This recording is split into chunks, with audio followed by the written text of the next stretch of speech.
¿Qué tal? Muy buenas noches. Yo soy Genaro Lozano y esto es Punto y Contrapunto ya de jueves. Los consejeros del Instituto Nacional Electoral del INE decidieron cancelar la candidatura de Félix Salgado Macedonio a la gubernatura de Guerrero, así como la de otros aspirantes de Morena. Esta noche le damos seguimiento al tema con las y los panelistas de martes y jueves, tal y como lo prometimos el martes. Y los principales partidos de oposición le pidieron al gobierno del presidente López Obrador que detenga o que se detenga la violencia política en contra de las y los candidatos de los partidos opositores. ¿Qué pasó con el pacto de civilidad que habían firmado? ¿Hay persecución política por parte del gobierno o del partido mayoritario, es decir, de Morena? Veremos qué piensa la mesa. Y la vicepresidenta de Estados Unidos, Kamala Harris, visitará México y Guatemala para discutir temas de migración, seguridad y frontera con el gobierno del presidente López Obrador y también con los gobiernos de sus homólogos guatemaltecos. ¿Qué se puede esperar de la visita de Harris? ¿Se endurecerá más la política migratoria mexicana? ¿Un buen inicio en la relación con la vicepresidenta de Estados Unidos o no? Quédate con nosotros que ya empieza Punto y Contrapunto de jueves.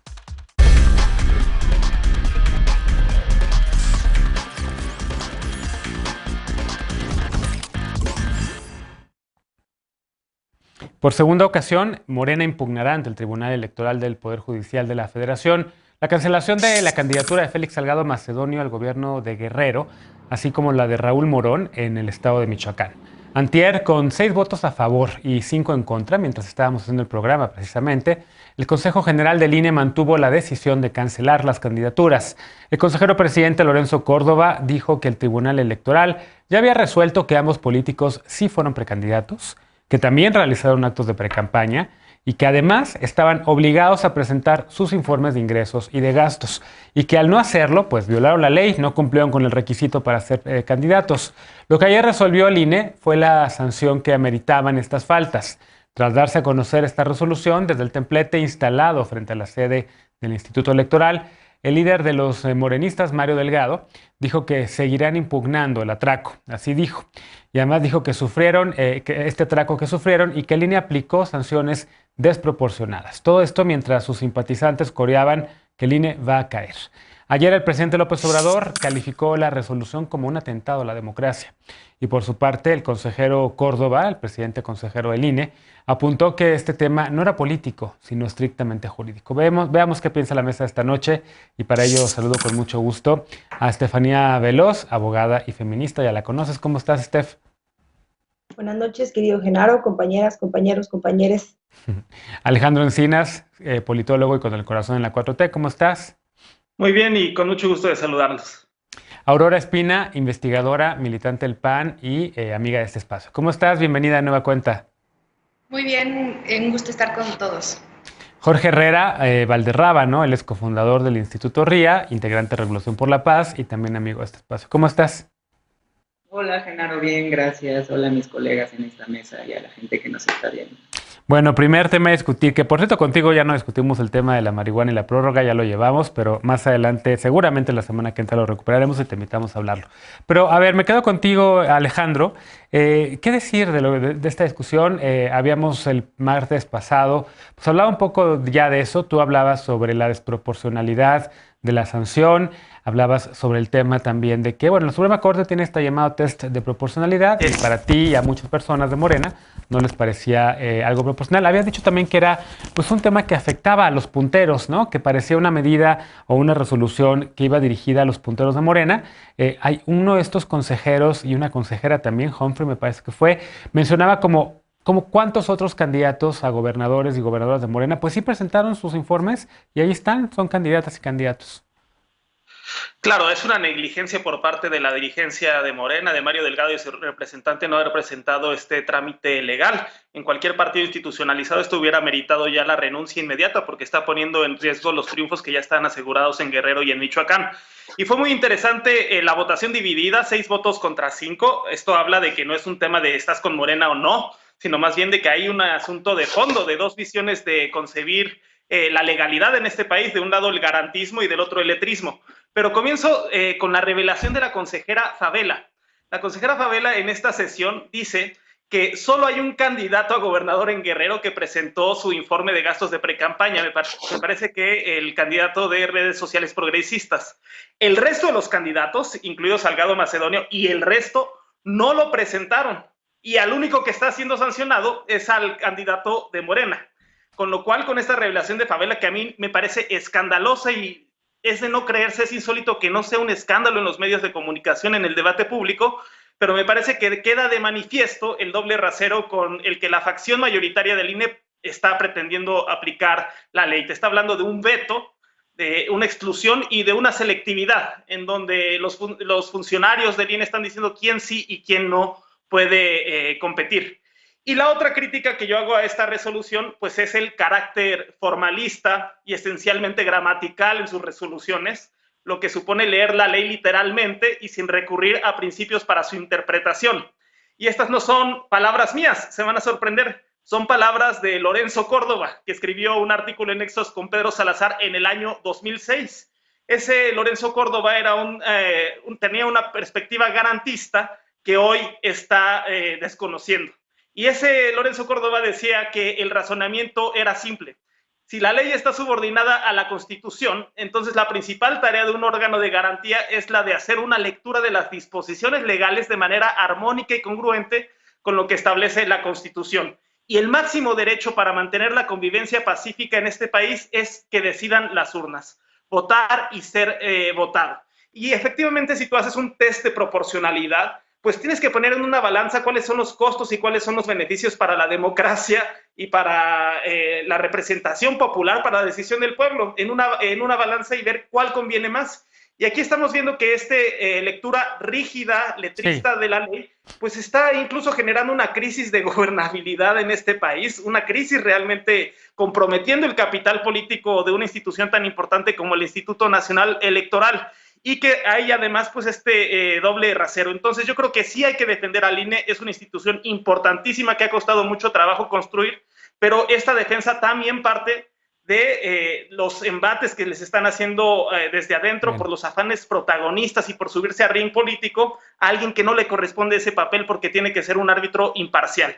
El Tribunal Electoral tendrá la última palabra y yo confío que en función de las recomendaciones de entrada del mandato. Es culpa del tribunal por no haber tenido la última palabra desde el principio, ¿no? O sea, por haberle aventado la bola al INE. Pero el razonamiento del tribunal es restauren las candidaturas, pero él no quiso tomar la decisión, la avienta la papa caliente al INE, el INE ratifica su decisión, la devuelve al tribunal, pero partiendo del razonamiento del fallo del tribunal, pues no hay otra alternativa que devolverle las candidaturas a Raúl Marón principalmente. Una sanción desproporcional, ¿cómo lo ves, Aurora? ¿Qué le contestarías a contrapunto a Alejandro?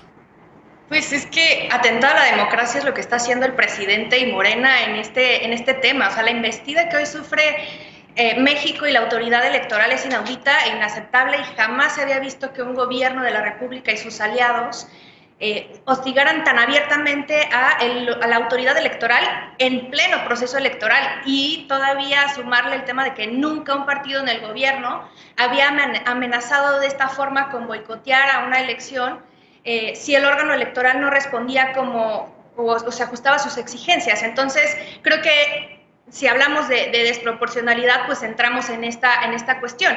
Y al final de cuentas, el INE, en el cumplimiento de su misión, pues se está convirtiendo en un órgano incómodo para quienes creen que las instituciones democráticas, los organismos y los órganos autónomos deben estar al servicio de la voluntad y el mandato presidencial. Y ya que hablamos de esta cuestión, pues también habría que recordar que muchas de las leyes electorales de nuestro país se han hecho como consecuencia de las exigencias del propio López Obrador cuando era oposición, cuando el presidente era oposición. Y ahí yo les recordaría, o sea, cuando como parte de las exigencias de 2006, los espacios de radio y televisión que antes pagaban los partidos políticos, hoy son distribuidos en tiempos de radio y televisión del Estado mexicano. El tema del recuento de votos. Lo que se está discutiendo ahora del presupuesto de precandidaturas en 2012 fue parte del reclamo que hizo por los gastos de precampaña del propio Enrique Peña Nieto y el fortalecimiento de la fiscalización de estos gastos es una consecuencia de ello. Y otra cosa fue que con Fox en 2006 logró que se establecieran medidas más rígidas para la publicidad gubernamental en tiempos electorales. Entonces la pregunta sería el por qué ahora, con una amplia mayoría de legisladores morenistas en el Congreso, pues dejaron pasar esta disposición y no se dieron cuenta que existía esta disposición de retirarle la candidatura a quien no presentara su informe de gastos de precampaña, porque lo pudieron haber modificado en tiempo y forma.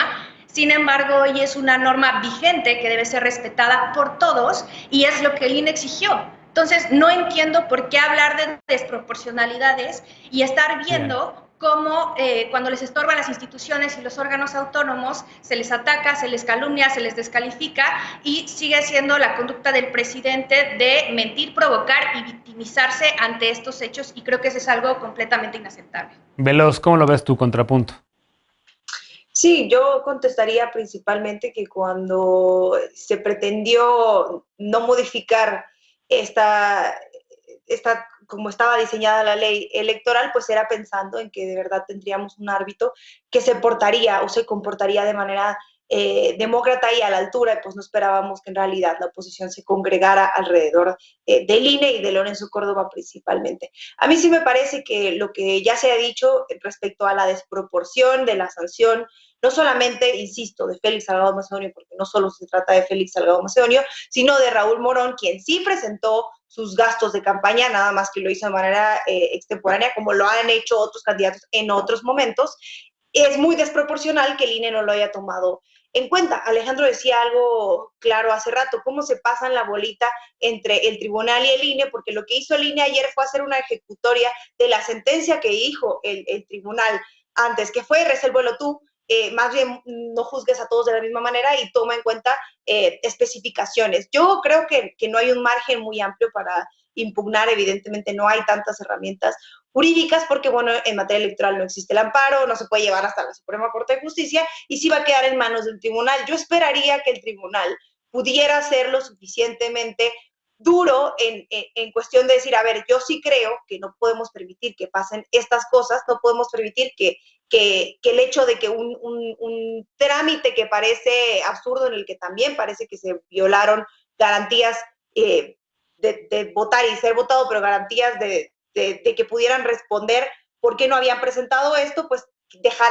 a un partido sin candidato en 2 estados y además candidaturas esenciales como pueden ser otras que implican alcaldías y diputaciones. A mí me parece que nos convoca a tener una conversación muy amplia respecto a cuál es el papel que está jugando el INE, porque como yo decía en el programa pasado, parece que la disputa clave está entre el tribunal y el INE. Sí. A mí no me hace sentido que el INE quiera ser más garantista de la Constitución y se crea superior al tribunal. Se tienen que entender en su papel de consejeros. Y si el tribunal mañana decide que no le va a quitar la candidatura a ninguno de los dos, pues yo esperaría que en esta manera en la que la oposición está evocando, como Aurora decía, a la Constitución y a respetar, pues también respetaran la decisión del INE, porque sí del tribunal, porque sí parece muy complicado que quien sea puede hablar bien del INE, pero una no se puede quejar del INE, o desde algún sector no se puede quejar del INE, pero bien, de la Suprema Corte de Justicia y del tribunal, cuando no les favorece, sí se puede decir que están al servicio del poder. A mí me parece que el tribunal está en el ojo del huracán y que va a tener que recaer todo en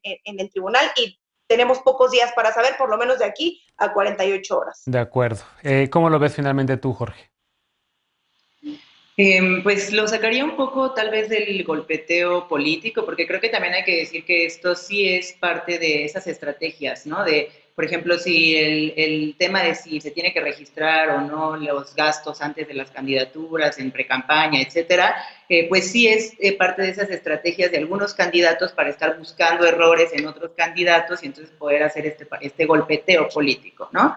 Sí creo que el INE trae una campaña en contra gobierno federal y las decisiones, pues justo del Tribunal Electoral han evidenciado cómo el INE tiene unas medidas muy drásticas, aparentemente apegadas a la ley, a la Constitución, pero que más bien pues se han centrado en afectar al gobierno en curso, a Morena y a todo lo que tenga que ver, incluso con el presidente, ¿no? O sea, me parece que sí se lo toman también muy personal, eso ha hecho que este tema se personifique, se ha llevado una serie de diferencias entre instituciones a la esfera individual, entre el INE y el presidencia, pero, y bueno, es evidente, ¿no? O sea, han querido limitar las mañaneras y entonces ha salido el tribunal a decir que eso no es competencia del Ejecutivo del INE, ¿no? Que si entonces se cancelan las candidaturas, pues también sale el tribunal a decir que no cancelen candidaturas y que es mejor aplicar sanciones, ¿no? O sea, también el tema de la consulta ciudadana, pues también sale el tribunal a decir que sí está dentro de sus competencias y que tienen que acatarlo y que tienen que realizarlo. Entonces,